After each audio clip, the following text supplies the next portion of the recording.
শেষ যুদ্ধ আমেরিকা ইসরায়েলের সাথে হবে, ওখানে আমেরিকা পরাজিত হবে, আমেরিকা সারেন্ডার করবে, আমেরিকা এখান থেকে চলে গেলেই শান্ত হবে পরিস্থিতি, তাছাড়া শান্ত হবে না। মার্কিন সাম্রাজ্যবাদের পতন সন্নিকটে এবং আরব দেশগুলিতে মুসলিম জাহানে মার্কিন আধিপত্য আর চলবে না। তার সাথে আমার পরিচয় প্রথম হয় কোম শহরে। তখন আয়াতুল্লাহ সৈয়দ আলী খামেনি ছিলেন প্রেসিডেন্ট। একজন পাকিস্তানি ও মনে হয় আল্লামা ইকবালকে এইভাবে চিনেন নাই যেভাবে উনি চিনেছেন। তো যারা পাশ্চাত্যমুখী ছিলেন তারা বলতেন যে উঠানোর জন্য সংলাপ করে তাদের কাছ থেকে আমার টেকনোলজি নেই, আর উনি বলতেন, আয়াতুল্লাহ খামেনি বলতেন, আমরা সেই টেকনোলজি দেশের ভিতরেই তৈরি করব। এই সাহায্যগুলো মানবতার খাতিরে এবং মুসলমান হওয়ার জন্য। ইরান এখানে কখনো শিয়া সুন্নি দেখে নেই, কখনো দেখে না, কারণ ফিলিস্তিনে তো সুন্নি, তা তো শিয়া না। মানুষের মনে এই বিষয়টা উজ্জীবিত রাখতে পেরেছিলেন যে শাহাদাত আমাদের জন্য সৌভাগ্য নিয়ে আসে, শাহাদাত কোনো পরাজয় না।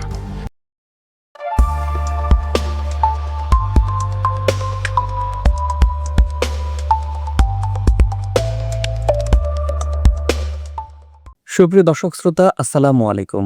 ইরান রেডিও বাংলার বিশেষ আয়োজন আমাদের নিয়মিত পডকাস্ট মুখোমুখিতে আপনাদের প্রত্যেককে স্বাগত জানাচ্ছি। আমি শাহাদাত হোসেন। আজ আমাদের স্টুডিওতে উপস্থিত হয়েছেন এমন একজন ব্যক্তিত্ব যিনি 4 দশকের বেশি সময় ধরে ইরানে অবস্থান করেছেন এবং সবচেয়ে বড় পরিচয়, তিনি তেহরান বিশ্ববিদ্যালয়ে অধ্যাপনা করেছেন লম্বা সময় ধরে, অর্থাৎ দীর্ঘ সময় যার ইরানে অবস্থান। আমাদের সাথে আছেন জনাব অধ্যাপক নূরে আলম মোহাম্মদী। আপনাকে আমাদের স্টুডিওতে অনুষ্ঠানে স্বাগত জানাচ্ছি। কেমন আছেন? আলহামদুলিল্লাহ। আপনি লম্বা সময় তেহরানে অবস্থান করেছেন, এখনো আপনি তেহরানে থাকেন, বাংলাদেশেও থাকছেন। আমার প্রশ্ন হলো, আপনি তেহরান বিশ্ববিদ্যালয়ে অধ্যাপনা করেছেন, এই লম্বা সময়ে ইরানের সর্বোচ্চ ধর্মীয় নেতা শহীদ আয়াতুল্লাহ আলী খামেনি, তাকে দেখার সৌভাগ্য হয়েছে। আমরা এর আগে আপনার সাথে একটা অনুষ্ঠান করেছিলাম, সেখানে আপনি স্মৃতিচারণ করেছিলেন। আজকে আপনার কাছে বিশেষভাবে জানতে চাই, অ্যাকচুয়ালি নিশ্চয়ই তার অনেক বক্তব্য আপনি শুনেছেন। এই বক্তব্যগুলোতে তাকে আপনার কেমন লেগেছে? তার চরিত্রে কোন বিষয়টা আপনাকে সবচেয়ে বেশি আপনার ভালো লেগেছে? যদি আমাদের এই বিষয়গুলো একটু শেয়ার করতেন, আপনার সেখানকার স্মৃতি কিংবা আয়াতুল্লাহ আলী খামেনির সাথে যে স্মৃতি, তার বক্তব্য, সবকিছু মিলিয়ে তার ব্যক্তিত্ব, এই বিষয়গুলো যদি একটু আমাদের দর্শকদের উদ্দেশ্যে বলতেন। ধন্যবাদ। আয়াতুল্লাহ শহীদ সৈয়দ আলী খামেনি রহমতুল্লাহ আলাইকে অনেকবার কাছ থেকে দেখেছি, অনেকবার তার বক্তব্য শোনার জন্যই শুধু গিয়েছিলাম। আজকে এমন এক সময় তার স্মৃতিচারণ করছি যখন তিনি এই পৃথিবীতে নেই। তার সাথে আমার পরিচয় প্রথম হয় কোম শহরে। তখন আয়াতুল্লাহ হোসেন আলী মুনতাজারি ছিলেন ডেপুটি রাহবার। তখন আয়াতুল্লাহ সৈয়দ আলী খামেনি ছিলেন প্রেসিডেন্ট। সেখানে তার সাথে পরিচয় হয়। তার ব্যক্তিত্বের যে বিষয়টা আমাকে ওই সময়ে আকৃষ্ট করেছিল তা হচ্ছে, তিনি খুব সুমিষ্ট ভাষায় কথা বলেন, সুমিষ্ট সাবলীল ভাষায়, এবং তার সাদামাটা কথার মধ্যেও সাহিত্যিক মান থাকতো। আমি তখন ফার্সি অত ভালো বুঝতাম না, কিন্তু আজ করতে পেরেছিলাম যে তার কথাবার্তার মধ্যে এমন একটা ভাব যে তিনি মনে হয় কবি, তিনি মনে হয় সাহিত্যিক। পরবর্তী সময় যখন আমিও সাহিত্য চর্চা করলাম, আমিও যখন গুলিস্তান বুস্তান পড়লাম, মাওলানা রুমি রহমতুল্লাহ আলাইহির মাসনাবি শরীফ পড়লাম, কবি হাফেজের দেওয়ান পড়লাম, আল্লামা ইকবালের বিভিন্ন কিতাব পড়লাম, তো আমার কাছে ফার্সির উচ্চ মানটাকে দেখেছি যে ওনার কথাবার্তার মধ্যে উনি ধরে রাখতেন। এর মাঝে ওই সময়ে আল্লামা ইকবালকে নিয়ে একটা কনফারেন্স হয়েছিল। সেই কনফারেন্সে তিনি বক্তব্য দিয়েছিলেন। সে বক্তব্যটা অনেক দীর্ঘ বক্তব্য। সেখানে দেখেছি যে আল্লামা ইকবালকে নিয়ে তার যে গবেষণা, তার যে মন্তব্য, তার যে চিন্তা, এটা সাংঘাতিকভাবে আমাকে নাড়া দিয়েছিল। যেমনি করে আল্লামা ইকবালের ফার্সি সাহিত্যিক মানের ব্যাপারে কথা বলেছেন, তেমনি করে তার ধর্মচেতনার কথা বলেছেন, তেমনি করে আল্লামা ইকবালের বিশ্ব দৃষ্টিভঙ্গি নিয়ে কথা বলেছেন।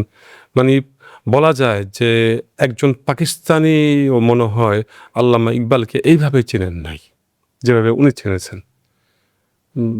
আমি ইমাম হাসান আলাইহিস সালামের, ইমাম হাসান মুজতবা আলাইহিস সালামের সন্ধি নিয়ে কিছু বই পড়ছিলাম।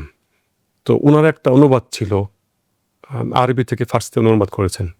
সেই অনুবাদের যে সাহিত্যিক মান আমার কাছে বেশ অবাক লেগেছে, যে একজন আলেম হয়ে সাহিত্য চর্চা এমনভাবে করবেন, এটা আসলে আমাদের দেশে তো বিরল। আমাদের দেশে আপনি দেখবেন যে আলেমদের কথাবার্তা, তাদের কিতাবাদি, তাদের লেখনী, এগুলো সাহিত্যিক মানের দিক থেকে অনেক নিচে। আমি আলেমদের খাটো করছি না, তাদের সম্মান দিয়ে বলছি।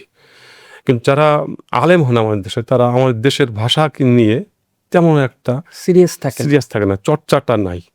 তো এটা আমার কাছে প্রথম আকর্ষণ ছিল। তবে রাষ্ট্রপ্রধান হিসেবে তার সাহিত্য এবং কবিতার প্রতি যে আসলে অনুরাগ, জি, যে মানে ভালোবাসা, এমনকি যে ফার্সি ভাষায় তো তিনি নিশ্চয় অনেক পারদর্শী ছিলেন, পাশাপাশি বিশ্ব সাহিত্যেও তার কিন্তু মানে অনেক দখল ছিল। তো যেটা বলছিলেন, তো জি, মানে ওখান থেকে আমার শুরু, মানে তার প্রতি আমার আকর্ষণটা ওখান থেকে শুরু। পাশাপাশি তার চলাফেরা, তার কথা বলার যে আর্ট ছিল, এটা আমাকে আকর্ষণ করতো।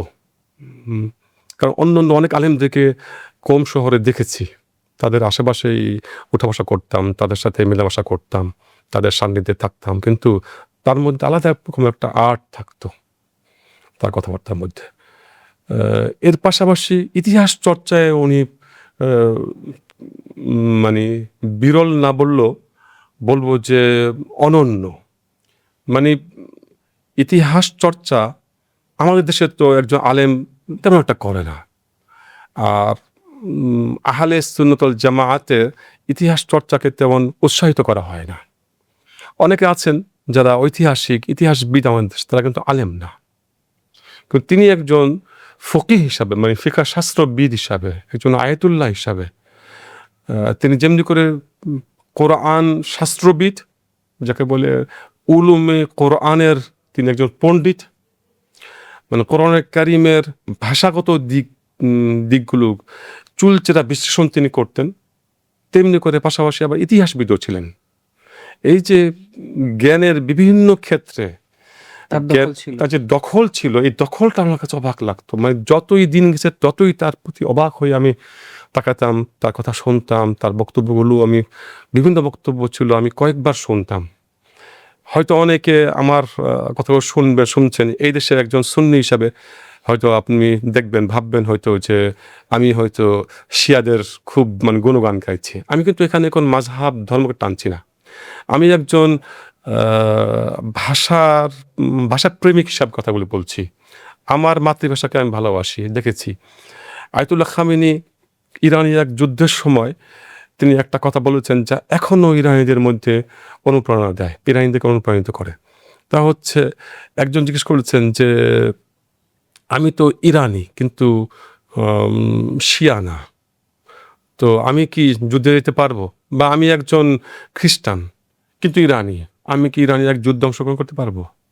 ওই সময়ে তিনি বলেছেন, মানে আপনার 1980-81, মানে 80-র দশকে বলেছেন, ওই সময় যখন তিনি প্রেসিডেন্ট ছিলেন, তখন তিনি বলেছেন যে ব্যক্তি সত্যিকার অর্থে ইরানি হবে, সে সত্যিকার অর্থেই ধার্মিক হবে। সে একজন খ্রিস্টান হলেও তার ধর্মে সে ধার্মিক হবে। তো ইরান এবং ইসলামকে উনি যে এক করে দেখাতেন, যে কোনো পার্থক্য নাই। কেউ যদি তার মাতৃভূমিকে ভালোবাসে, ইরানকে ভালোবাসে, সে নিশ্চয়ই ইসলামকে ভালোবাসবে। আবার কেউ যদি মুসলমান হয়, খাঁটি মুসলমান হয়, সে অবশ্যই ইরানকে ভালোবাসবে। এই দুইটাকে উনি এক করে দেখাতেন। এই জন্য ইরানে ঐতিহাসিকভাবে যে নরোজ পালন করত, সেই নরোজের ভিতরে যে ইসলামিয়াত বা ইসলামীকরণ তিনি করে দেখিয়েছেন, এটাও একটা বিরল ঘটনা। যে নরোজ একটা ইরানের একটা প্রাচীন সভ্যতার একটা নমুনা, দৃষ্টান্ত।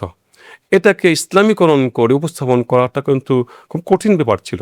ওইটাকে সহজভাবে উপস্থাপন করেছেন যে এর মধ্যে কোরআন তেলাওয়াত নিয়ে আসো, এর মধ্যে দিওয়ান হাফেজ নিয়ে আসো, ফলে হাফেজ নিয়ে আসো, এগুলো তো জ্ঞানের বিভিন্ন ক্ষেত্রে কথা বলছি। আমি একজন জ্ঞান পিপাসু মানুষ। আমি নিজে জ্ঞানের গভীরতায় না পৌঁছতে পারলেও জ্ঞানের গভীরতাকে পছন্দ করি। আমি বুঝতে পারি যে আসলে কোন ব্যক্তি তার কোন শাস্ত্রের গভীরে পড়ছেন। উনি যখন রাজনীতির কোনো বিষয়ে বিশ্লেষণ করতেন, এমন বিশ্লেষণ করতেন যে জানো রাজনীতিবিদরা অবাক হয়ে যেতেন যে তার দৃষ্টিভঙ্গি এতটাই প্রখর ছিল, এতটাই গভীর ছিল, অবাক হয়ে যেতেন। ইরানের তথাকথিত পাশ্চাত্য শিক্ষিতরাও অনেকে ইরান ইসলামী প্রজাতন্ত্রের সরকারের বিভিন্ন দায়িত্বে ছিলেন বা আছেন। এরাও বিভিন্ন সময় স্বীকার করেছেন যে আমরা আয়তুল্লাহ সৈয়দ আলী খামেনি বা তখন বলতেন আমাদের রাহবার, আমাদের নেতা, সর্বোচ্চ নেতার কাছে যখন আমরা যেতাম, আমরা মনে করতাম যে আমরা তো ইংল্যান্ড থেকে লেখাপড়া করেছি, পিএইচডি করেছি, আমরা তো ওয়াশিংটনে গিয়ে ওখানে আমরা বড় বড় ইউনিভার্সিটি থেকে আমরা পিএইচডি করে এসেছি, তো আমরা ওই চ্যাপ্টার তো ভালো জানি। তো আমরা সেই ইচ্ছা নিয়েই তার সামনে হাজির হতাম। কিন্তু কিছুক্ষণ কথা বলতেই আমরা বুঝতে পারতাম যে আমরা তার কাছে ছাত্র। দেখছি যে উনি আমাদের যে গভীর কথাবার্তাগুলি তিনি বলতেন এবং তিনি চুলচেরা বিশ্লেষণ করতেন।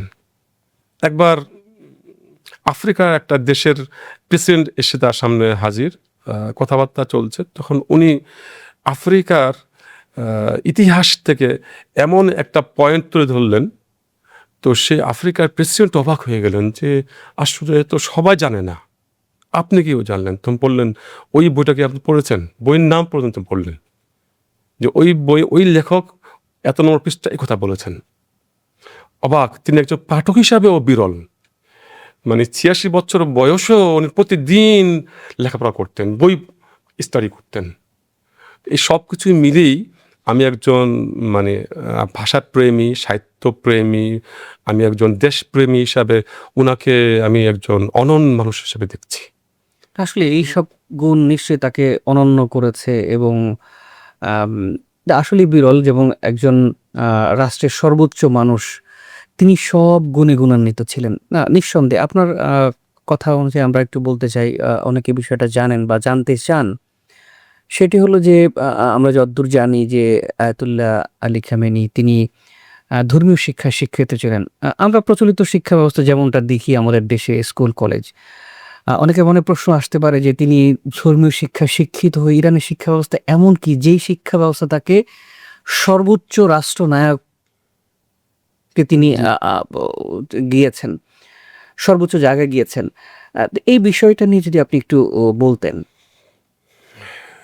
সৈয়দ আলী খামেনি রহমতুল্লাহ আলাই, তার শাহাদাতে আমরা সত্যিকার অর্থেই শোকাহত এবং তার এই জানাজা অনুষ্ঠানে যা হয়েছে এবং শেষ বিদায় অনুষ্ঠান শেষ হয়েছে, তো সেগুলিতেও আমরা দেখেছি মানুষের মধ্যে তার প্রতি যে ভালোবাসা, তার প্রতি যে প্রেম প্রীতি, এটা কিন্তু এমনি এমনি হয় নাই। একজন মানুষের প্রতি একজন মানুষের ভালোবাসা বা একজন রাষ্ট্রনায়কের প্রতি, নিজের দেশের সর্বোচ্চ নেতার প্রতি জনগণের একটা ভালোবাসা, প্রীতি এবং শ্রদ্ধা, সম্মান এমনি এমনি আসে না। যদিও আমাদের দেশে আমাদের এ ধরনের রাষ্ট্রনায়ক জন্মায় নাই, কিন্তু আমরা দেখেছি বিভিন্ন সময়ে আমাদের দেশের বিপুল সংখ্যক জনগণ আমাদের দেশের প্রাক্তন রাষ্ট্রনায়কদের জানাজাতে শরিক হয়েছেন। একটু ভিন্নভাবে আমরা দেখতে চাই আজকে। ইরানে ইসলামী বিপ্লব বিজয়ের আগ থেকেই ঐতিহাসিকভাবে ইরানে ধর্মীয় চর্চার কেন্দ্রগুলোকে বলা হয় হাউজাতুল এলমিয়া। তার মধ্যে সর্বোচ্চ পর্যায়ে ছিল কোম, যে কোম নগরীতে ইমাম খোমেনি রহমতুল্লাহ আলাই পড়াশোনা করেছিলেন। আয়াতুল্লাহ সৈয়দ আলী খামেনি রহমতুল্লাহ আলাই তিনি প্রথম ধর্মীয় শিক্ষা অর্জন করেন মাশহাদে তার বাবার কাছেই। তার বাবাও ছিলেন একজন শ্রদ্ধেয় ধর্মীয় পণ্ডিত, আলেম। তারপরে মাশহাদেই তিনি প্রাইমারি ধর্মীয় শিক্ষা শেষ করেছেন। এরপরে তিনি উচ্চশিক্ষার জন্য ধর্মীয় উচ্চশিক্ষার জন্য তিনি কমে এসে বিভিন্ন উস্তাদের কাছে, বিভিন্ন শিক্ষকের কাছে তিনি শরণাপন্ন হয়েছেন, তাদের শিষ্যত্ব বরণ করেছেন। তার মধ্যে একটা হচ্ছে আয়াতুল্লাহ উজমা বুরুজুদ্দি, আরেকটা হচ্ছে আয়াতুল্লাহ উজমা সৈয়দ রুহুল্লাহ খোমেনি রহমতুল্লাহ আলাইহি। তো আয়াতুল্লাহ সৈয়দ রুহুল্লাহ খোমেনির ব্যক্তিত্ব তাকে সবচেয়ে বেশি আকৃষ্ট করে। ইসলামী বিপ্লবের প্রতিষ্ঠাতা, স্থপতি, তার প্রতি তখনও কিন্তু আয়াতুল্লাহ রুহুল্লাহ খোমেনি আন্দোলনের নামেন নাই, কিন্তু তার ব্যক্তিত্বের দিকে তার নজর ছিল এবং আকৃষ্ট করে। এর মূল কারণটা কি ছিল? যে আয়াতুল্লাহ খোমেনি অন্যান্য আয়াতুল্লাহদের মতো ছিলেন না। যেই সময় হাজরাতুল ইলমিয়া বা ধর্মীয় শিক্ষা চর্চার কেন্দ্রগুলোতে রেডিও শোনাকে হারাম মনে করত, দৈনিক পত্রিকা পড়াকে হারাম মনে করত, সেই সময়ে তিনি প্রত্যেক দিন শুধু তার নিজের দেশের রেডিও শুনতেন না, বিবিসি পর্যন্ত শুনতেন। কার কথা বলছি? আয়াতুল্লাহ খোমেনির কথা বলছি। ওই সময়ে তিনি প্রত্যেক দিন তার বাসায় দেখা গেছে তিনি দৈনিক পত্রিকা রাখতেন এবং পড়তেন। যে সময় আলেমরা শুধুমাত্র কোরআন হাদিস নিয়েই থাকতো, ওই সময়ও তিনি, আজ থেকে 80-90 বছর আগের কথা বলছি, ওই সময় তিনি এতটাই সচেতন ছিলেন বিশ্ব সম্পর্কে, রাজনীতি সম্পর্কে, ইতিহাস সম্পর্কে। তো এইসব বিষয়গুলো আয়াতুল্লাহ খোমেনিকে আকর্ষণ করে। এখান থেকে স্পষ্ট বোঝা যায় যে এই যে আকর্ষণ হওয়ার স্থানটা কোথায়। প্লাস ইমাম খোমেনি রহমতুল্লাহ আলাই তিনি ফিলোসফির টিচার ছিলেন, যেমনি করে ফিকহার টিচার ছিলেন, আবার ফিলোসফির টিচার ছিলেন। হাজল মিয়ার কমে প্রথাগতভাবেই ফিলোসফিকে পছন্দ করতো না এবং ফিলোসফিকে কুফরি শাস্ত্র হিসাবেই অধিকাংশ আলেমরা মনে করত। সেই সময় তিনি ফিলোসফি সেখানে পড়াতেন। আয়াতুল্লাহ খোমেনি তার সেই ফিলোসফির ক্লাসে অংশগ্রহণ করতেন, ইরফান শাস্ত্রের ক্লাসে অংশগ্রহণ করতেন। এই সমস্ত বিষয়গুলো কিন্তু হাউজিজুল ইলমিয়া কম শহরে 2-1 টিচার ছাড়া আরেক কেউ পড়াতেন না। তার মধ্যে সবচেয়ে বেশি ভিড় হতো ইমাম খোমেনি রহমতুল্লাহ আলাইহির ক্লাসে। তো এই যে আকর্ষণটা, এখান থেকে বুঝতে পারি যে আসলে আয়াতুল্লাহ খোমেনি, মরহুম আয়াতুল্লাহ খোমেনি রহমতুল্লাহ আলাইহির এই আকর্ষণ স্থানগুলো থেকে বুঝতে পারি স্পষ্ট যে তার নিজের ভিতরে ধর্মীয় প্রতিষ্ঠান বা মাদ্রাসা শিক্ষার পাশাপাশি নিজেরও একটা ব্যক্তিত্ব ছিল, নিজের একটা আগ্রহ বা ঝোঁকের একটা স্থান ছিল। তা ছিল রাজনীতি, সমাজবিজ্ঞান, সাইকোলজি, দর্শন, ইতিহাস। এগুলো তার উস্তাদের কাছ থেকেই তিনি পেয়েছিলেন এবং তার ঝোঁকটাও ছিল এরকম। তো মুদ্রা কথা হচ্ছে মাদ্রাসা শিক্ষা ব্যবস্থা তাকে এত বড় উচ্চ পর্যায়ে একজন রাজনীতিবিদ, ইতিহাসবিদ, সাহিত্যিক, কবি সৃষ্টি করে দেয় নাই। তার নিজের চর্চায়, নিজের ইচ্ছায় এটা হয়েছে, কিন্তু মাদ্রাসা শিক্ষা তাকে বাধাগ্রস্ত করতে পারে নাই। তো তার ভিতরে এই যে যোগ্যতাগুলো ছিল, এটার পরবর্তী সময় নিজের চর্চায় সেগুলোকে তিনি প্রস্ফুটিত করেছেন, তিনি প্রকাশিত করেছেন। আপনি খুবই চমৎকার করে আসলে পুরো বিষয়টা বুঝিয়ে বলেছেন। আমরা আয়াতুল্লাহ খোমেনিকে নিয়ে আরো আলোচনা করব। আমরা একটু এই পর্যায়ে তার জানাজা আমরা দেখলাম যে অনুষ্ঠিত হয়েছে। সারা দুনিয়া থেকে অসংখ্য রাষ্ট্রপ্রধানরা, প্রতিনিধিরা সেখানে গিয়েছেন। সার্বিকভাবে তার এই জানাজা এবং তাকে দাফন করার যে রাষ্ট্রীয় ব্যবস্থা, সামগ্রিকভাবে যদি আপনি একটু মূল্যায়ন করতেন বা আপনার কাছে সেই বিষয়গুলো একটু দর্শকদের উদ্দেশ্যে জানতে চাই যে এই সময়টা আসলে কেমন ছিল, ইরান কিভাবে এই জিনিসটাকে ম্যানেজ করেছে? আমার কাছে যতই দিন যাচ্ছে ততই ইরান সম্পর্কে আমার আগ্রহটা বাড়িয়ে তুলছে। ইরান বিপদের মধ্যেও যে উৎকর্ষ সাধন করতে পারে জ্ঞান বিজ্ঞানের, সেটা করে দেখিয়েছে। আমরা দেখি যে একজন ভালো ছাত্র যখন সে ভালো রেজাল্ট করে, তখন তার ফ্যামিলি ব্যাকগ্রাউন্ড যখন আমরা ঘাঁটি, তখন দেখি যে তার বাবা মা শিক্ষিতা, একটা শিক্ষিত পরিবার থেকেই সে উঠে এসেছে। এবং দেখি যে তাদের অর্থনৈতিক অবস্থা ভালো ছিল বিধায় তারা কোচিং করাতে পেরেছে ছেলেকে মেয়েকে, তো সেজন্য সে ভালো রেজাল্ট করেছে। কিন্তু ইরানের ব্যাপারটা কিন্তু এটা আলাদা। ইরানের 47 বছর যাবৎ ইরান ইসলামী বিপ্লব বিজয়ের পর থেকেই আমেরিকা এবং পুরো পাশ্চাত্য বিশ্ব অবরোধ দিয়ে রেখেছে, সামরিক, অর্থনৈতিক সহ সব দিক থেকেই নিষেধাজ্ঞা দিয়ে রেখেছে। এই নিষেধাজ্ঞার এই কঠিন অবস্থার ভিতরে তাদের জ্ঞান বিজ্ঞানের উৎকর্ষ সাধন, তার চারটিখানি বিষয় না। আমরা দেখেছি যে আমেরিকা পরাশক্তি হওয়ার পেছনে কিন্তু কোনো বাধা পায় নাই, রাশিয়াও তাই, চীনও তাই, মানে তাদের পরাশক্তি হওয়ার পেছনে কোনো বাধা ছিল না। কিন্তু ইরানের এই অবস্থাতে আসার পেছনে প্রচন্ড বাধা ছিল এবং এখনো আছে। তো আয়াতুল্লাহ খামেনির নেতৃত্ব এবং তার আগে ইমাম খোমেনি রহমতুল্লাহ আলাইহির নেতৃত্ব, তারা একাধারে যেমনি করেছিলেন আলেম, তেমনি করেছিলেন প্রজ্ঞাবিদ, হাকিম যাকে বলা হয়, তেমনি করে দার্শনিক, তেমনি করে কবি, সাহিত্যিক, তেমনি করে একজন উচ্চমার্গের রাজনীতিবিদ। এত সব গুণের সমাহার সাধারণত একজন ব্যক্তির ভিতরে, একজন রাষ্ট্রনায়কের মধ্যে পাওয়া যায় না। আমার মনে হয় আয়াতুল্লাহ খামেনির শাহাদাতের পরে কিছুটা হলেও বিশ্ব এই বিষয়টা আজ করতে পেরেছে। যদিও এখনো আমার কাছে আফসোস লাগে, আফসোসের সাথে বলতে চাই, এখনো কোনো দেশ থেকেই কোনো রাজনীতিবিদ বা কোনো রাষ্ট্রপতি এখন পর্যন্ত মার্কিনী ও ইসরায়েলি যৌথ আগ্রাসনের প্রতিবাদের সাথে সাথে আয়াতুল্লাহ খামেনির হত্যাকাণ্ডের বিচার কেউ চায় নাই। এবং এর জন্য যে একটা বিচার হতে হবে এবং বিচার কাঠগড়ায় দাঁড় করাতে হবে দায়ী ব্যক্তিকে, এই ব্যাপারটা থেকে আসে নাই। কিন্তু একটা নাড়া জাগিয়ে গেছে, একটা নাড়া পড়ে গেছে, সারা জাগিয়ে গেছে বিশ্বে, বিশেষ করে মুসলিম উম্মার ভিতরে।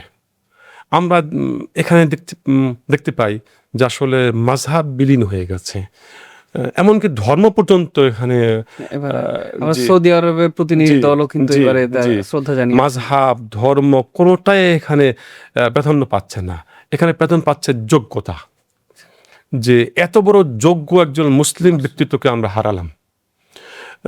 যদিও আমি এখানে ব্র্যাকেটে বলতে চাই যে আমাদের দেশে কিছু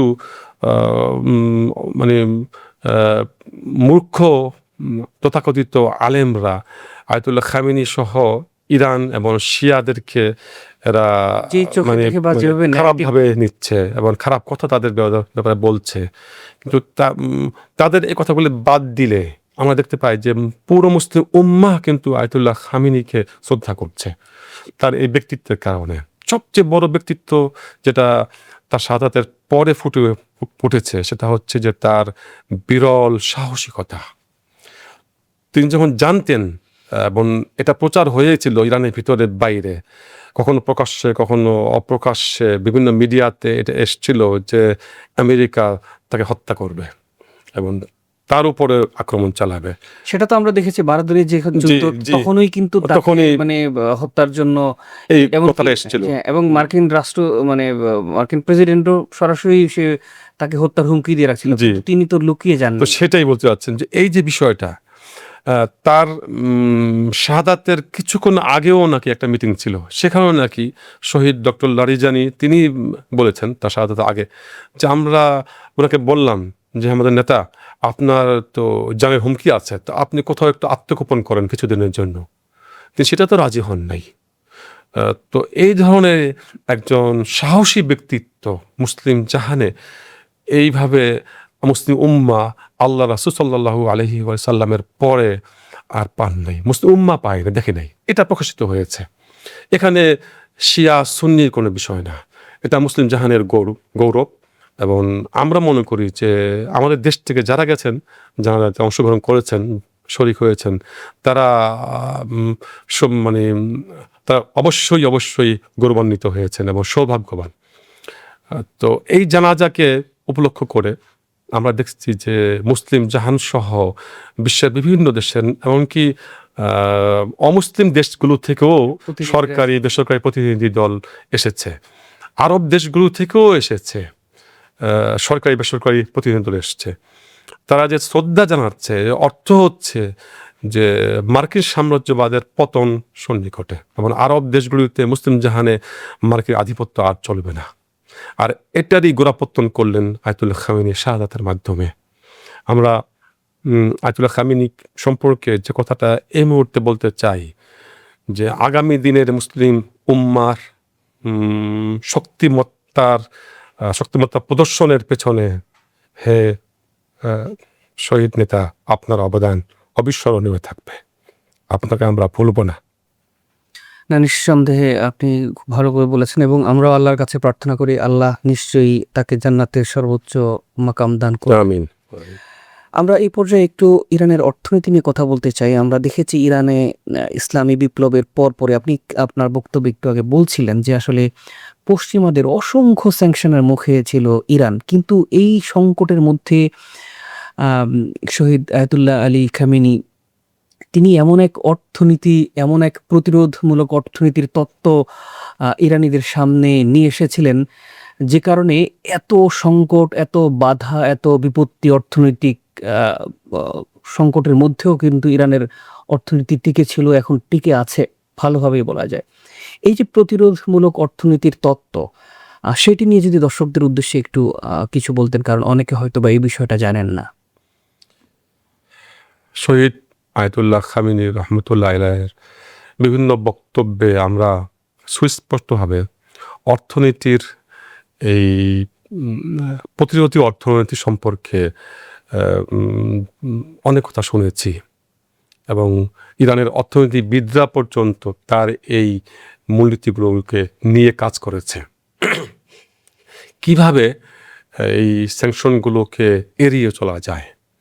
ইরানে একদল পাশ্চাত্যপন্থী এবং পাশ্চাত্যমুখী কিছু উচ্চশিক্ষিত লোকেরা ইরানের সরকারের বিভিন্ন স্তরে বিভিন্ন জায়গায় তারা ছিলেন। তো তাদের কথা ছিল যে এই স্যাংশনগুলোকে উঠিয়ে নেওয়ার জন্য আমেরিকার সাথে নেগোসিয়েশনে যাবে বা ইউরোপের সাথে সংলাপে যাবে। ইমাম আয়াতুল্লাহ খামেনিকে আমরা দেখেছি তিনি সবসময় বলতেন যে পাশ্চাত্য দেশগুলোকে বিশ্বাস করা যায় না। তিনি সবসময় অবিশ্বাসের চোখে তাদেরকে দেখেছেন, বিশেষ করে মার্কিনীদেরকে। তিনি কখনোই আমেরিকানদের সাথে সংলাপের পক্ষে ছিলেন না, কিন্তু সরকারের পাশ্চাত্যপন্থী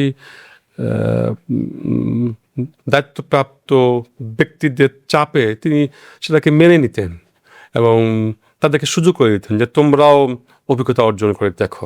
আমরা তো প্রাক্তন মার্কিন পদলোহী তাগুত শাহেন সরকারকে দেখেছি, আমরা দেখেছি যে আমেরিকাকে মানার পরও তারা আমাদের জাতিকে উঠতে দেয় নাই, দমন পীড়ন ছিল। তো তিনি প্রায় বলতেন যে আমাদের মূল দলিল প্রমাণ হচ্ছে যে আমাদের অভিজ্ঞতা, যে মার্কিনদেরকে বিশ্বাস করতে নেই।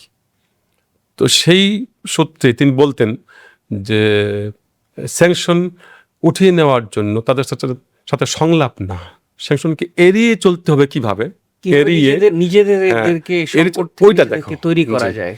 তো সেখানে তিনি একটা সূত্র দিয়েছেন, বলছেন যে আমাদের নিজেদের কাঁচামাল তৈরি করতে হবে, নিজেদের আবিষ্কারের দিকে আমাদের ঝুঁকতে হবে, মনোযোগ দিতে হবে, এবং গুরুত্বপূর্ণ বিষয়গুলো আমাদের জীবনের সাথে যেগুলো খুবই প্রয়োজন জড়িত, সেগুলোর ব্যাপারে নিজেদের গবেষণা দিয়ে বের করে এই দেশে উৎপন্ন করতে হবে, বাইরের দেশ থেকে আনা যাবে না। অবরোধ তো এখন অবরোধ না উঠালে আমরা আনতে পারছি না। তো যারা পাশ্চাত্যমুখী ছিলেন তারা বলতেন যে অবরোধ উঠানোর জন্য সংলাপ করে তাদের কাছ থেকে আমরা টেকনোলজি নেই, আর উনি বলতেন আয়াতুল্লাহ খামেনি বলতেন আমরা সেই টেকনোলজি এই দেশের ভিতরেই তৈরি করব। তো সেটাই হয়েছে। তারপরেও আমরা দেখেছি যে আসলে তিনি আমার দেশের রাজনীতিবিদদের মধ্যে অনেক রাজনীতিবিদদের মতো গলাবাজি করতেন না। এখনো বুঝতে পারছি যে তিনি ভিতরে যে কি কাজ করে গেছেন।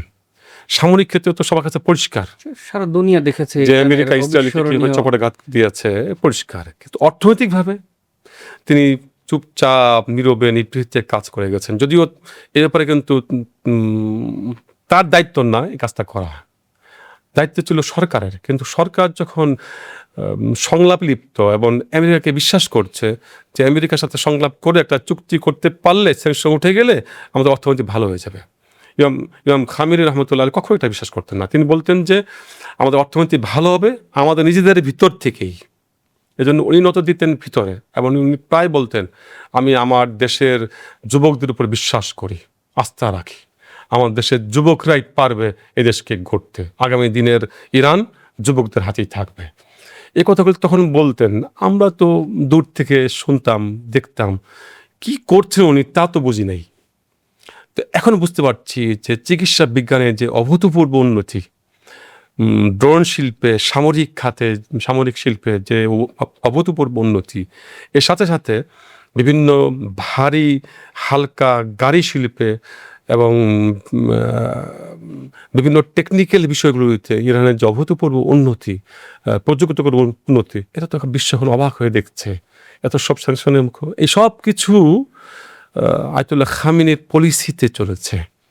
তিনি পেরেছেন, তার কিছু নিষ্ঠাবান কর্মী ছিল তাদের মাধ্যমে। এই ক্ষেত্রে আমি আরেকটা কথা বলতে চাই। ইমাম শহীদ খামেনি রহমতুল্লাহ আলাইহি তিনি ইউনিভার্সিটিগুলোর উপরে নজর রাখতেন খুব ভালোভাবে, এবং ছাত্রদেরকে বিশ্বাস করতেন, তাদেরকে কাজ দিতেন এবং তাদের সে যোগ্যতাগুলোকে কাজে লাগিয়েছেন। আফসোস যে মুসলিম বিশ্ব তাদের নিজেদের সম্পদ এই যুবশ্রেণীকে কাজে লাগাচ্ছে না, বরং এই যুবশক্তিকে পাঠিয়ে দিচ্ছে বিদেশে মাটিতে, তারা গিয়ে বিদেশিদের খেদমত করছে। অথচ ইরানে এই যুবকরাই এই পরিবর্তন এনেছে, আর তা হয়েছে আয়াতুল্লাহ খামেনির নেতৃত্বে, দূরদর্শী নেতৃত্বের কারণে। আমরা এবার একটু ভিন্ন একটা বিষয় নিয়ে কথা বলতে চাই, সেটা আসলে অনেকেই জানতে চান। বিশেষ করে ইরানে ধর্মীয় যে সংখ্যালঘু ছিল, নিশ্চয়ই তাদের সংবিধানে তাদের নিরাপত্তা নিশ্চিত করা হয়েছে। আমার প্রশ্ন হলো যে আয়াতুল্লাহ আলী খামেনি তিনি তো দীর্ঘ সময় ধরে ক্ষমতায় ছিলেন, এই সময়টাতে আসলে ধর্মীয় সংখ্যালঘুদের স্বাধীনতা আসলে কি আসলে বাস্তবায়িত হয়েছে? আপনি তো সেখানে আসলে লম্বা সময় ধরে ছিলেন, আপনি তো নিশ্চয়ই সেগুলো স্বচক্ষে দেখেছেন। তো সে বিষয়টা যদি একটু দর্শকদের উদ্দেশ্যে ক্লিয়ার করতেন।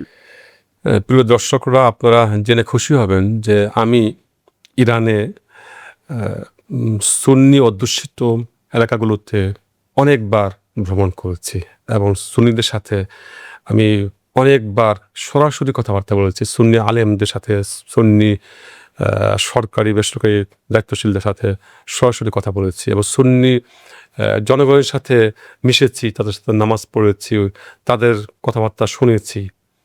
তারা কখনো তাদের উপর অবিচার চলছে এ কথা আমাকে কেউ বলে নাই। ইরানে তো আপনার খ্রিস্টান বা অন্য ধর্মাবলম্বী আবার আছে, তারাও যেমন অগ্নি উপাসকরা আছে, ইহুদি আছে, খ্রিস্টান কিছু আছে। তারা তেহরানে এবং ইসফাহানে সবচেয়ে বেশি, তেহরান ইসফাহানের পরে হচ্ছে ইয়াজদ শহরে, আর অন্য শহরে খুবই কম। তো এই 3 শহরও আমি গিয়েছি। ইরানে এক সময় আন্তঃধর্মীয় কনফারেন্স ছিল, আমাদের দেশ থেকেও সরকারি প্রতিনিধি গিয়েছিল, আমি সেই কনফারেন্সে দাওয়াতপ্রাপ্ত ছিলাম। সেখানেও আমাদেরকে বিভিন্ন ধর্মের উপাসনালয়ে নিয়ে যাওয়া হয়েছিল, সেখানেও আমরা তাদের সাথে সরাসরি কথা বলতে সুযোগ পেয়েছিলাম। তো আমরা দেখেছি যে অন্যান্য ধর্মের লোকেরাও সন্তুষ্ট যে তাদের উপরে কোনো চাপ নেই, তারা স্বাধীনভাবে তাদের ধর্মীয় অনুষ্ঠানগুলো পালন করতে পারছেন। শুধু সুন্নি না, খ্রিস্টান, ইহুদি এবং অগ্নি উপাসকরা পর্যন্ত। এবং এক মুহূর্তের জন্য কোনো সুন্নি মসজিদ বন্ধ হয় নাই, কোনো খ্রিস্টান, ইহুদি, অগ্নি উপাসকদের উপাসনালয় বন্ধ হয় নাই, তাদের কার্যক্রম চলেছে তাদের মতো করে। কিন্তু এখানে একটা কথা বলে রাখা ভালো যে ইরান কখনো কোনো ষড়যন্ত্রকে প্রশ্রয় দেয় নাই। মানে নিজের দেশের বিরুদ্ধে, নিজের দেশের সার্বভৌমত্বের বিরুদ্ধে বিদেশি শক্তিদের প্রশ্রয়ে গোয়েন্দাগিরি করবে, সেটা যাই হোক, শিয়া হোক, সুন্নি হোক, আলেম হোক আর নন আলেম হোক, খ্রিস্টান হোক, অন্য যে কেউ হোক, এখানে তাদেরকে আর সুযোগ দেওয়া হতো না। হয়তোবা অনেকে বলতে পারেন যে অমুক সুন্নিকে কেন মেরেছে, আসলে সুন্নি হিসেবে মানে নাই, মেরেছিল এজেন্ট হিসাবে ধরেছিল। যেমন আমরা দেখতে পাই সিরিয়ার ব্যাপারে ইরানিদের অনেক সমালোচনা করে। আমার দেশে অনেক আলেমদের কাছ থেকে আমি শুনেছি, অনেক আমার বন্ধু বান্ধবের কাছ থেকে শুনেছি যে বাশার আসাদকে সাহায্য করেছে এবং অনেক সুন্নি নাকি ইরান মেরেছে সিরিয়াতে। মূলত ইরান কখনোই আরব বিশ্বে সুন্নিদের উপরে সুন্নি হিসাবে চড়াই হয়নি, বরং সেখানে দেখেছে তাদের মূলনীতি ছিল যে ইসরায়েলের পক্ষে কারা, ইসরায়েলের বিপক্ষে কারা, ইসরায়েলকে সমর্থন দিচ্ছে কারা, ইসরায়েলকে কারা মানে দূরে সরিয়ে দিচ্ছে। এই বিষয়টা তাদের কাছে পরিষ্কার থাকা দরকার ছিল। তারা দেখেছে যে যদি বাশার আসাদকে ক্ষমতা থেকে সরিয়ে দেওয়া হয় তাহলে ইসরায়েল সিরিয়া দখল করে নেবে, যা হয়েছে পরবর্তী সময়। সিরিয়ার ভিতরে ইরান ঢুকেছিল, হিজবুল্লাহ সেখানে ঢুকেছিল, তো আন-নুসরার বিরুদ্ধে যুদ্ধ করেছে, দায়েশের বিরুদ্ধে যুদ্ধ করেছে। এটা সুন্নি হিসাবে না যে সুন্নিদেরকে মারবে, তা না, বরং ইসরায়েলের পক্ষে তারা ছিল, আমেরিকার পক্ষে তারা ছিল, ইসরায়েল আমেরিকার পক্ষে তারা যুদ্ধ করছিল। এই কারণে তো ইরানের ভিতরেও কিন্তু তাই হয়েছে। আমেরিকানপন্থী, ইসরায়েলপন্থী গোয়েন্দা এজেন্ট এবং তাদের এজেন্ডা বাস্তবায়ন করছে এমন যে কাউকে তারা গ্রেপ্তার করত। এখানে যদি কোনো সুন্নি ধরা পড়তো সুন্নি, কোনো শিয়া ধরা পড়লো শিয়া, কোনো মাযহাব, কোনো ধর্ম এখানে কিন্তু অর্থাৎ আসলে সেখানে আইনের শাসন পুরোপুরি বাস্তবায়ন আছে। আমরা একটু আরেকটা বিষয় নিয়ে কথা বলতে চাই, সেটি হলো যে মধ্যপ্রাচ্যের যে প্রতিরোধ ফ্রন্টগুলো আছে, বিশেষ করে আপনি জানেন যে ইয়েমেন, সিরিয়া, ইরাক, লেবানন, এসব দেশগুলোর যেসব প্রতিরোধ ফ্রন্টগুলো আছে, আমরা তো জানি যে এই প্রতিরোধ ফ্রন্টের যোদ্ধা বা এই প্রতিরোধ ফ্রন্টগুলো মূলত আয়াতুল্লাহ আলী খামেনির দূরদর্শী চিন্তারই ফসল। এই ফ্রন্টগুলো আসলে এখন কিভাবে কাজ করছে? শুরু কিন্তু হয়েছিল ইমাম খোমেনি রহমতুল্লাহ আলাইহির আমল থেকেই এই প্রতিরোধ ফ্রন্ট গড়ে তোলার, কিন্তু এটার বহিঃপ্রকাশ ভালোভাবে আমাদের সামনে ফুটে উঠেছে আয়াতুল্লাহ খামেনির আমলে। ইমাম খোমেনির আমলে সেটা গোড়াপত্তন হয়েছিল। তখন লেবাননে ইসরায়েল আক্রমণ করে দক্ষিণ লেবানন পুরোটা দখল করে নেয় এবং এমনকি বৈরুত এয়ারপোর্টটা পর্যন্ত দখল করে নিয়েছিল। ওই সময়ে একমাত্র ইসনা আশারি শিয়ারাই তারা প্রতিরোধ গড়ে তুলেছিল নিজেরাই। তখন সাহায্যের জন্য ইরানের কাছে আসে। তখন ইমাম খোমেনি রহমতুল্লাহ আলাইয়ের যুগ। ইমাম খোমেনি রহমতুল্লাহ আলাই তখন আয়াতুল্লাহ খামেনিকে দায়িত্ব দেন যে তুমি এটাকে দেখভাল করো। তখন তার নেতৃত্বে গড়ে ওঠে হিজবুল্লাহ লেবাননে।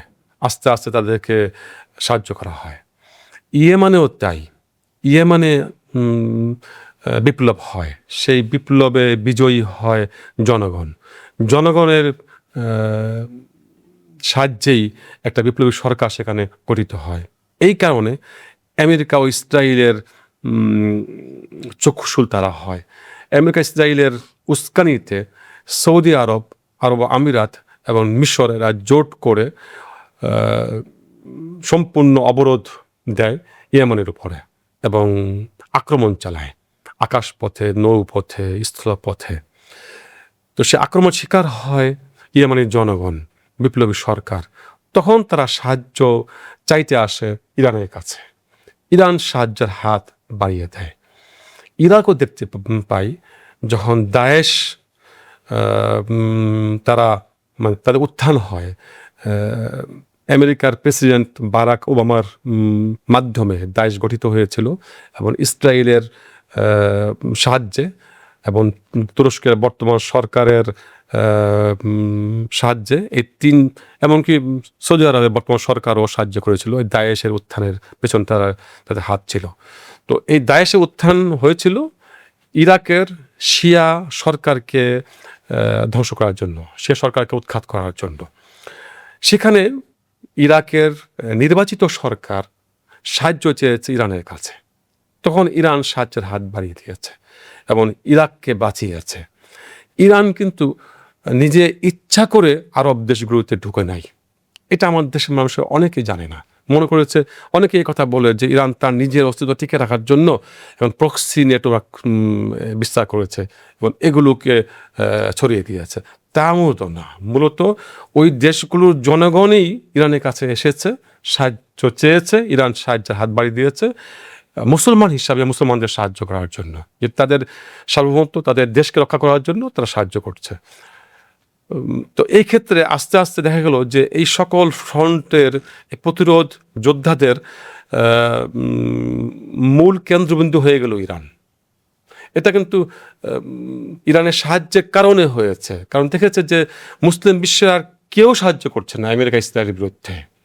এই সাহায্যগুলো কোনো আরব দেশের সরকার দেয় নাই, অথচ আরব ভূমিতেই ইসরায়েল আরব ভূমি দখল করে রেখেছে। সবার আগে উচিত ছিল আরব দেশ এগিয়ে আসা, কিন্তু তা না করে ইরান এগিয়ে এসেছে। তো ইরান এগিয়ে এসেছে যখন ফিলিস্তিনের সাহায্য চেয়েছে তখন। এই জন্য ইরানের পররাষ্ট্রনীতির মধ্যেই আছে এটা, যে আমরা কোনো দেশের আভ্যন্তরীণ বিষয়ে হস্তক্ষেপ করব না। এই জন্যেই যখন সাহায্য চায় তখন তারা চায়। তো প্রতিরোধ ফ্রন্টগুলো আলহামদুলিল্লাহ তারা নিজেরাই জেগে উঠেছে, তারা নিজেরাই ভিতর থেকে শক্তি সঞ্চার করেছে। যেখানে যেখানে তাদের কিছু প্রয়োজন ছিল, কিছু ঘাটতি ছিল, তারা ইরানের কাছ থেকে পেয়েছে, সাহায্য পেয়েছে। ইরান পরামর্শ দেয়, ইরান অর্থনৈতিকভাবে সাহায্য করে, সামরিকভাবে সাহায্য করে, এবং এটা পরিষ্কার যে এই সাহায্যগুলো মানবতার খাতিরে এবং মুসলমান হওয়ার জন্য। ইরান এখানে কখনো শিয়া সুন্নি দেখে নাই, কখনো দেখে না, কারণ ফিলিস্তিনে তো সুন্নি, তা তো শিয়া না। এখন আকস্মিকভাবে বা কাকতলীয়ভাবে লেবাননের প্রতিরোধ ফ্রন্ট শিয়া হয়েছে, এটা তো আর ইরানের হাত না, তার আগে থেকে সেখানে শিয়া ছিল। ইরাকও তাই, ইরাকে শিয়া সুন্নি উভয় ফ্রন্টেই কিন্তু ইরান সাহায্য করে, যারা আমেরিকা ইসরায়েলের বিরুদ্ধে কাজ করে তাদেরকে সাহায্য করে, কারণ তারা সাহায্য চেয়েছে। এই জন্যে যাই হোক, তো যেটা বলতে চাচ্ছিলাম যে প্রতিরোধ ফ্রন্টের মূল উৎসই হচ্ছে তারা নিজেরা, ইরান না। এটা অনেকে মনে করেছে ইরান সাহায্য না করলে তারা ধ্বংস হয়ে যেত, তার পারত, এটা এমন না। তারা নিজেরাই কিন্তু নিজেদেরকে জাগিয়ে তুলেছিল এবং তাদের উত্থান হয়েছিল আমেরিকা ইসরায়েলের আধিপত্যবাদের বিরুদ্ধে। তখন যেখানে ঘাটতি ছিল তার সাহায্য চেয়েছিল, ইরান তাদেরকে সাহায্য করেছে। আমরা এই পর্যায়ে একটু জানতে চাই, বর্তমান যিনি রাহাবার আছেন সৈয়দ মুজতবা খামেনি, অর্থাৎ আয়াতুল্লাহ আলী খামেনির সুযোগ্য সন্তান, তিনি তো ক্ষমতা পেয়েছেন শাহাদাতের পরে তার বাবার। তার নেতৃত্ব আপনি কিভাবে দেখছেন বর্তমানে? এখনো তো অল্প কিছু হলো, ততটা প্রকাশিত হয় নাই, আর আমরা তাকে খুব কাছ থেকে পাইও নাই। তার কথাবার্তা বিভিন্ন মিডিয়াতে পেতাম, শুনতাম, অতটুকুই। যারা কাছ থেকে দেখেছেন তাদের বক্তব্যগুলো শুনছি আমরা, ইরানের টিভি চ্যানেলগুলোতে আসছে বিভিন্ন সাক্ষাৎকার, যে আয়াতুল্লাহ মুজতবা খামেনি হাফাজাহুল্লাহ, তার নেতৃত্ব কেমন, তার ব্যক্তিত্বটা কেমন। তো যারা তার সংস্পর্শে ছিলেন, যারা তার সহচর্য পেয়েছেন, তারা বলছেন যে সত্যিই বাবার সুযোগ্য সন্তান, এবং ইরানের বর্তমান রাষ্ট্র কাঠামোতে তারই দরকার ছিল সর্বোচ্চ নেতা হিসেবে আসার। আমরা দেখতে পাই ইরানের সংবিধানে আছে যে ইরানের সর্বোচ্চ নেতা হওয়ার জন্য যেটা প্রথম দরকার সেটা হচ্ছে একজন ফকিহ হতে হবে, অর্থাৎ ওই দেশের ভাষায় মুস্তাহিদ হতে হবে, ফিকা শাস্ত্রবিদ হতে হবে। ফিকা শাস্ত্র হচ্ছে ইসলামী আইন নিয়ে যারা পড়াশোনা করেছেন, ইসলামী আইন নিয়ে সর্বোচ্চ লেখাপড়া করে, মানে লেখাপড়া করে সর্বোচ্চ ডিগ্রি যারা পেয়েছেন তাদেরকে বলা হয় মুস্তাহিদ।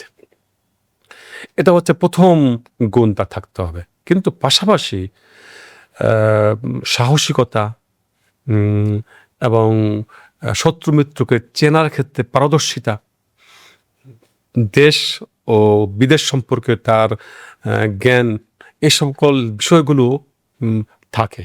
একজন সর্বোচ্চ নেতার মধ্যে এই গুণগুলো থাকা দরকার। এই সমস্ত গুণগুলো তার মধ্যে আছে বিধায় মাজলিসে খবরগান বা বিশেষজ্ঞ পরিষদ তাকেই বাছাই করেছেন। তো আয়াতুল্লাহ মুজতবা খামেনি হাফাজাহুল্লাহর নেতৃত্বের মধ্যেই তো আমরা দেখলাম যে আলহামদুলিল্লাহ 40 দিনের এই সামরিক আগ্রাসন বন্ধ হয়েছে এবং আপাতত চলছে, এবং হরমুজ প্রণালী ইরানের দখলে। এই যে হরমুজ প্রণালী ইরানের দখলে নিল, আগে তো ইরানেরই ছিল, কিন্তু ইরান এখন দখল নিয়েছে।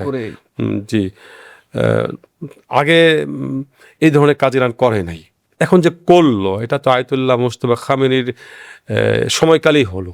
তাহলে আমরা এটা ধরে নিতে পারি যে এই চিন্তাটা তার কাছ থেকে এসেছে এবং তার নির্দেশে হয়েছে। এটা এমন একটা কাজ যে অ্যাটমিক বোমার চেয়েও বড় অনেক শক্তি, বেশি। বেশি শক্তি। আমেরিকাকে যদি হারাতে হয়, হরুজ পণ্যকে ধরে রাখতেই হবে।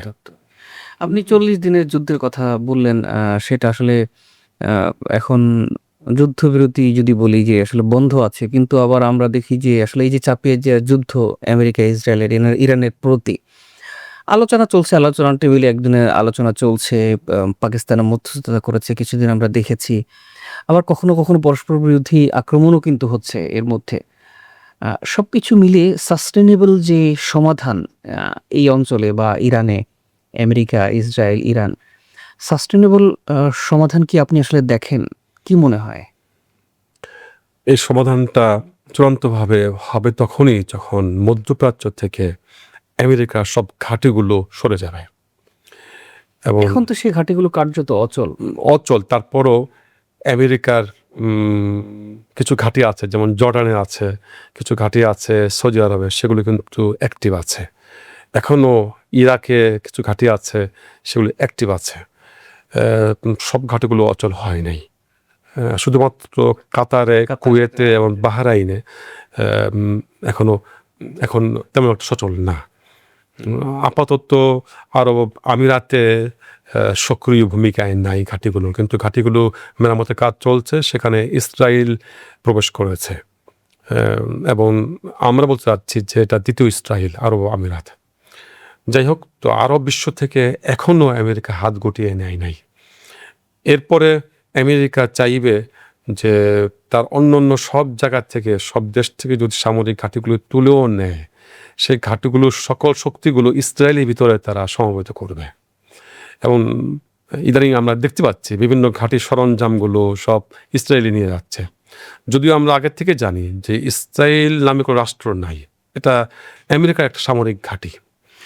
তো আমেরিকার এই একটা বড় সামরিক ঘাঁটি যা ফিলিস্তিন, অধিকৃত ফিলিস্তিনে আছে, এখানে নিয়ে আসবে। এবং আমরা বিভিন্ন ঐতিহাসিকদের মতামত থেকে জানতে পেরেছি এবং বিভিন্ন হাদিস থেকে জানতে পেরেছি, আখরুজ জামানাতে, মানে আখেরি জামানাতে ইমাম মাহাদি আলাইহিসসালামের আগমনের প্রাককালে, তার আত্মপ্রকাশের প্রাককালে যে সকল ঘটনাগুলি ঘটবে তা মধ্যপ্রাচ্য নিয়েই হবে। বিশেষ করে বাইতুল মুকাদ্দাস কেন্দ্রিক হবে, ফিলিস্তিন কেন্দ্রিক। ফিলিস্তিন এবং এই শামাত বলা হয়, এই শ্যাম রাজ্য, এই যে লেবানন, ফিলিস্তিন, সিরিয়া, এই অঞ্চলকে ঘিরে হবে। তো ওইসব ঐতিহাসিকদের মতামত এবং হাদিস থেকে আমরা যা পাই, আখির জামানার সেই আলামতগুলো আমরা দেখতে পাচ্ছি। এখান থেকে আমরা স্পষ্ট বুঝতে পারছি যে আমেরিকা এত সহজে হাল ছাড়বে না। আমেরিকা শেষ পর্যন্ত চেষ্টা করবে ইসরায়েলকে বাঁচাতে এবং নিজেও বাঁচতে। শেষ পর্যন্ত তার সকল ঘাঁটিগুলো ইসরায়েলে ট্রান্সফার করতে পারে এবং সেখান থেকেই ইরানের বিরুদ্ধে আক্রমণ চালাতে পারে। তা হবে আমার মনে হয়। শেষ যুদ্ধ আমেরিকা ইসরায়েলের সাথে হবে, ওখানে আমেরিকা পরাজিত হবে, আমেরিকা সারেন্ডার করবে, আমেরিকা এখান থেকে চলে গেলেই শান্ত হবে পরিস্থিতি, তাছাড়া শান্ত হবে না। এই মুহূর্তে আমার একটা কথা মনে পড়ে যাচ্ছে, মিশরের প্রাক্তন প্রেসিডেন্ট, জাতীয়তাবাদী প্রেসিডেন্ট জামাল আব্দুল নাসের একটা উক্তি মনে পড়ে যাচ্ছে। তিনি বলেছিলেন যে যদি সমুদ্রের তলদেশেও দুইটা মাছের মধ্যে ঝগড়া দেখতে পাও, তাহলে সেখানেও মনে রেখো যে এখানেও আমেরিকার হাত আছে। তো বিশ্বের যে ঝগড়া, বিবাদ, সংবাদ, মারামারি, এই সব কিছুর পেছনে আমেরিকা হাত আছে। আমেরিকা হাত গুটিয়ে নিলেই পরিবেশ পরিস্থিতি শান্ত হবে। তবে একটা বিষয় বলতে চাই, সেটি হলো এই যে 40 দিনের যুদ্ধের কথা আমরা বললাম, ফেব্রুয়ারির 28 তারিখে শুরু হলো এবং প্রথম প্রহরেই আমরা দেখলাম যে আয়াতুল্লাহ আলী খামেনি তিনি শাহাদাত বরণ করেছেন এবং তার সাথে অনেক শীর্ষ জেনারেলরাও কিন্তু শাহাদাত বরণ করেছেন, আপনি নিশ্চয়ই জানেন। কিন্তু পরবর্তীতে আমরা দেখলাম খুব দ্রুততার সাথে ইরান এই পরিস্থিতি সামাল দিয়ে তারা প্রতিরোধ গড়ে তুলেছে এবং 40 দিনে আমরা দেখেছি কিভাবে ইরানের যে টেকনোলজিগুলো আছে, সামরিক টেকনোলজিতে আমরা কিভাবে নাস্তানাবুদ আমেরিকা এবং ইসরায়েল করেছে, এটা আমরা দেখেছি। আমার প্রশ্ন হলো আসলে ইরানের কোন শক্তি বলে, সাধারণত এই যে আমরা তো অনেকেই ভাবতো যে ইরান এত লম্বা সময় ধরে অর্থনৈতিক স্যাংশনের মধ্যে আছে, তারা সামরিক দিক থেকে যে এতটা এনরিচড হয়েছে, এতটা সক্ষম হয়েছে, এটা সারা দুনিয়ার কেউ কিন্তু হয়ে করে বুঝতে পারেনি। জি। আপনার কাছে প্রশ্ন হলো, আপনি তো সেখানে ছিলেন, নিশ্চয়ই সেই বিষয়গুলো হয়তো বা খবরাখবর জানতেন। তা আপনার কাছে কি মনে হয় যে কোন শক্তি বলে আসলে ইরান এই বিশ্বের এত প্রভাবশালী, এত ক্ষমতাধর দুইটা দেশকে তারা অনেকটা তাদের শক্তি প্রদর্শন করেছে এবং তারা আলহামদুলিল্লাহ এখন পর্যন্ত খুব ভালোভাবে টিকে আছে? জি। আমি ইউনিভার্সিটির এই সাইডে ইতিহাসের ছাত্র, মুসলিম ইতিহাস পড়েছি এবং আর অন্যান্য জাতিদের ইতিহাসও পড়েছি। তো সেই ইতিহাসের স্টুডেন্ট হিসাবে এই কথাটা বলতে চাই যে ইতিহাসের কোনো পাতায় আমি এই বিষয়টা এরকমভাবে পাই নাই যে একটা জাতির উপরে এত বছর ব্যাপী সর্বাত্মক অবরোধ দেওয়ার পরে সর্বাত্মক সামরিক আগ্রাসনের পরও টিকে থেকেছে। এটা আমরা ইতিহাসে পাই নাই কোথাও।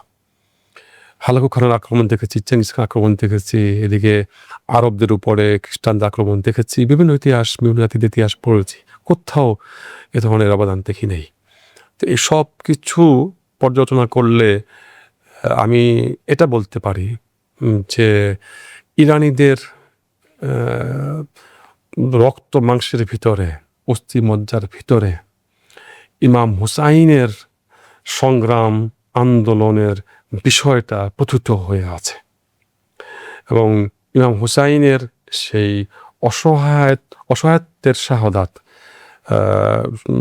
এবং ইমাম হুসাইন আলাইহিস সালামের সেই নির্মম শাহাদাত, তিনি যে কতটা মজলুম ছিলেন, তার এই মজলুমিয়াতে অসহায়ত্বের যে বর্ণনাগুলো ইরানিদের মাঝে বর্ণিত হয় এবং ইমাম হুসাইনের আন্দোলন নিয়ে চর্চা হয়, তার শাহাদাতের বিষয় নিয়ে চর্চা হয়, এই কারণে ইরানিদের ভিতরে ওই শাহাদাতের স্পিরিটটা বাল্যকাল থেকেই চর্চা হয়। বিশেষ করে গত ৪৭ বছর যাবৎ ইমাম খোমেনির আমলে, আয়াতুল্লাহ খামেনির আমলে এই বিষয়ে চর্চাটা খুব ভালোভাবে হয়েছে, বিশেষ করে সামরিক অঙ্গনে এবং শিক্ষাঙ্গনে, বিশেষ করে ইউনিভার্সিটির ছাত্রদের মধ্যে, শিক্ষকদের মধ্যে। আমি এ কথা বিভিন্ন জায়গায় বলি, ইরানের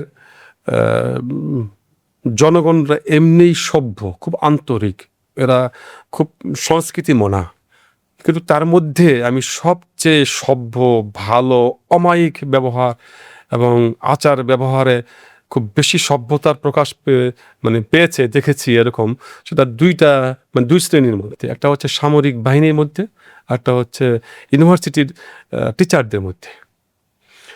তো এই দুই ক্ষেত্রে এই প্রেরণায় উজ্জীবিত করেছে ইসলামী বিপ্লবের যারা কর্ণধার ছিলেন, তাদের মাধ্যমে ইসলামী বিপ্লবের বিভিন্ন ক্ষেত্রে দায়িত্বপ্রাপ্ত ব্যক্তিরা এই দুই জায়গায় তারা বেশ ভালো কাজ করেছেন এবং সফল হয়েছেন। কারণ দেশকে তো পরিচালনা করে তারাই, ইউনিভার্সিটি পরিচালনা করে। ইউনিভার্সিটি বলতে আমাদের সে বিশ্ববিদ্যালয়, আর হাউজে আলমিয়া বলতে মাদ্রাসা, এই দুই জায়গায় শিক্ষকরা জনগণকে চালায়, আর সামরিক ক্ষেত্রে দেশকে রক্ষা করে। এই দুই জায়গায় আয়াতুল্লাহ খামেনি রহমতুল্লাহ আলাই, তিনি খুব সুযোগ্য নেতৃত্বে এই দুই জায়গায় সংস্কার করতে পেরেছিলেন এবং মানুষের মনে এই বিষয়টা উজ্জীবিত রাখতে পেরেছিলেন যে শাহাদাত আমাদের জন্য সৌভাগ্য নিয়ে আসে, শাহাদাত কোনো পরাজয় না।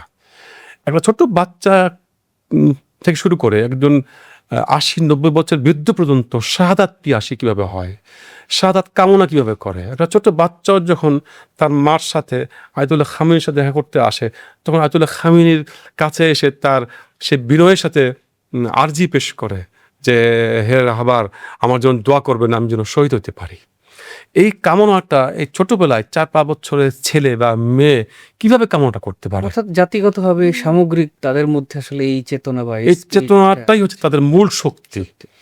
আর পাশাপাশি আয়াতুল্লাহ খামেনি শাহাদাতের পরেই এই বিপ্লবী চেতনা বিশিষ্ট জনগণ রাস্তায় নেমে এসেছিল। আমরা দেখেছি এটা। রাস্তায় নেমে আসার কারণে জনগণের মধ্যে হতাশা আসে নাই, মনোবল ভেঙে যায় নাই। সরকারও দেখেছে যে জনগণ তো আমাদেরকে সমর্থন করছে, সরকারও ভেঙে পড়ে নাই। শত্রুরাও সাহস পায় নাই দেশের ভিতর আক্রমণ করার, মানে শত্রু বলতে আভ্যন্তরীণ শত্রুরা যারা আমেরিকা ইসরায়েল মদতপুষ্ট ছিল। তো প্রথম হচ্ছে চেতনা, দ্বিতীয় হচ্ছে রাজপথে উপস্থিতি, তৃতীয় হচ্ছে যোগ্য নেতৃত্ব। এইসব কারণে আসলে আলহামদুলিল্লাহ রাব্বিল আলামিন এই বিশ্বগ্রাসী শয়তানি শক্তি মার্কিন সাম্রাজ্যবাদ এবং ইসরায়েলকে মোকাবেলা করতে পেরেছে। আমরা অনুষ্ঠান একেবারে শেষ প্রান্তে আছি। শেষ প্রশ্ন খুব ছোট্ট করে জানতে চাই আপনার কাছে। সেটি হলো যে অনেকেই মনে করেন যে ইরান আ পারমাণবিক শক্তিধর দেশে পরিণত হয়েছে। এটা আসলে অনেকের জানার ইচ্ছা। যে কারণে আসলে এই যে আগ্রাসন আমেরিকা বলছে যে ইরান আ খু খুব কাছাকাছি পারমাণবিক শক্তিধর হতে। আপনার কাছে কি মনে হয় যে আসলে এরকম কি তারা ক্ষমতা অর্জন করেছে বা ক্ষমতা খুব কাছাকাছি পারমাণবিকের? আমার কাছে এই বিষয়টা হাস্যকর মনে হয়। এই বিষয়টার উত্থাপনটাই মানে যারাই বলে যে ইরানের পারমাণবিক শক্তি অর্জন করা দরকার এবং এটাতেই আমেরিকা ভয় পাবে, তাহলে হয়তো এই আগ্রাসন বন্ধ হবে। আমি হাসতে হাসতে বলি যে ইরানের পারমাণবিক শক্তি অর্জন হয়েছে, কিন্তু সেটা আপনারা যে চোখে দেখছেন সেইভাবে না। একটু আগে যেটা বললাম যে চেতনা শক্তি, যে মনোবলটা ইরান আছে, এটা হাজারো হাজারো পারমাণবিক বোমার চেয়েও বেশি শক্তিশালী, নিশ্চয়ই। যেটাকেই আমেরিকা ভয় পায়। আমরা ইতিহাস থেকে দেখেছি যে প্রায় 700 বছর স্পেন শাসন করেছিল মুসলমানরা। সে স্পেনকে আবার পুনরায় খ্রিস্টানরা দখল নিতে পেরেছিল কিভাবে? তারা কিন্তু সামরিক আগ্রাসন করে কিন্তু দখল করতে পারে নাই। তারা সাংস্কৃতিক আগ্রাসনের মাধ্যমে যুবকদের মানে যুব শ্রেণীকে বিকল করে দিয়েছিল, তাদেরকে অশ্লীলতার মধ্যে ডুবিয়ে দিয়েছিল। আমেরিকা, ইসরায়েল এবং পাশ্চাত্য শক্তির শেষ ভরসা হচ্ছে এই জায়গায়। যদি পারে ইরানিদের মনোবল ভেঙে দিতে, ইরানিদের চেতনাকে নষ্ট করে দিতে, তাহলেই পারবে ইরানিদের উপরে বিজয় অর্জন করতে, আর তাছাড়া পারবে না। আপনাকে অনেক অনেক ধন্যবাদ। চমৎকার আলোচনা, চমৎকার বিশ্লেষণ আপনি করেছেন। আপনাকে আন্তরিক ধন্যবাদ, মোবারকবাদ জানাচ্ছি আমাদের অনুষ্ঠানের পক্ষ থেকে। আপনাকে ধন্যবাদ। আবারও আজকের অনুষ্ঠান শেষের দিকে আমি বর্তমান ইরানের সর্বোচ্চ নেতাকে শোক জ্ঞাপন করছি এবং আমরা পুরো বাঙালি জাতি, বাংলাদেশিরা আমরা শোকাহত। আয়াতুল্লাহ খামেনির শেষ বিদায় অনুষ্ঠান সম্পন্ন হলো এবং আমরা অস্ত্র উন্নয়নে এবং অস্ত্রসিক্ত নয়নে আমরা তাকে বিদায় দিয়েছি। এখান থেকে বাংলার এই প্রান্তর থেকে আমরা তাদেরকে স্যালুট জানাই। আমরা এটা বলতে চাই, আগামী মুসলিম বিশ্বে আয়াতুল্লাহ খামেনির অবদান চিরস্মরণীয় হয়ে থাকবে ইনশাআল্লাহ। নিঃসন্দেহে, নিঃসন্দেহে। আবার আপনাকে ধন্যবাদ জানাচ্ছি। প্রিয় দর্শক, আজ শেষ করছি আমাদের এই অনুষ্ঠান। নিঃসন্দেহে আপনারা অনেক কিছু জানতে পেরেছেন, অনেক কিছু জেনেছেন। আন্তরিক অনুরোধ রইল আমাদের এই পর্বটি যদি আপনার কাছে ভালো লাগে তবে শেয়ার করে দিতে পারেন, লাইক করতে পারেন। আর এই ধরনের আলোচনা পাওয়ার জন্য নিশ্চয়ই আমাদের এই চ্যানেলটি সাবস্ক্রাইব করে আমাদের পাশেই থাকবেন। ভালো থাকুন, সুস্থ থাকুন। আল্লাহ হাফেজ।